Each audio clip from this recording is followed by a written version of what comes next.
দেখে নেওয়া যাক আজকের জন্য ডিভাইন আপনাদের কি গাইডেন্স দিচ্ছেন। Thank you, thank you, thank you, thank you very much.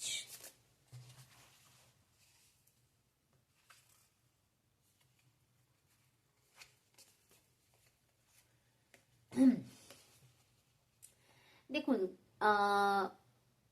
Last কয়েক মাস হতে পারে বা লাস্ট কয়েক দিন হতে পারে, 15 to 20 days আপনারা একটা ট্রান্সফরমেশনের মধ্যে দিয়ে কিন্তু যাচ্ছেন। কোনো রকম ভাবে মেন্টালি ইমোশনালি একটা ট্রান্সফর্ম হচ্ছে নিজেদের মধ্যে, হয়তো সেটা আপনাদের সেলফ গ্রোথেই হেল্প করছে।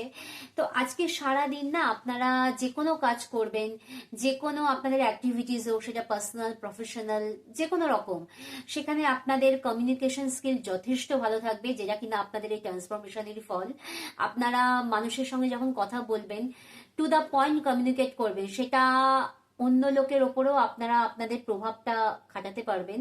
এতে কি হবে, আপনাদের যে কাজটা হয়তো মানে অনেক দিন ধরে ঝুলে আছে, যেটা হচ্ছে না, হ্যাঙ্গিং অবস্থায় রয়েছে, সেটা আজকে গিয়ে দেখবেন আপনাদের হয়ে যাচ্ছে, আপনারা রেজাল্ট পাচ্ছেন। এবং কোনো রকম ভাবে আপনাদের ব্যক্তিত্বের প্রতি মানুষ অ্যাট্রাক্ট হবে, সেটা আপনাদের ট্রান্সফরমেশনের ফল। যেটা বারবার আমি বলছি, যে ট্রান্সফরমেশনের মধ্যে দিয়ে আপনারা অনেক দিন যাবত যাচ্ছেন, লাস্ট 15 to 20 days, যেটা কিনা আজকে আপনারা রেজাল্ট পাবেন এবং যে রেজাল্টটা খুবই সুন্দর হবে। তো দিনটা খুবই ভালো কাটবে আপনাদের, সবাইকে নিয়ে চলতে পারবেন এবং যথেষ্ট সম্মানও অর্জন করতে পারবেন। ভালো থাকবেন, থ্যাংক ইউ।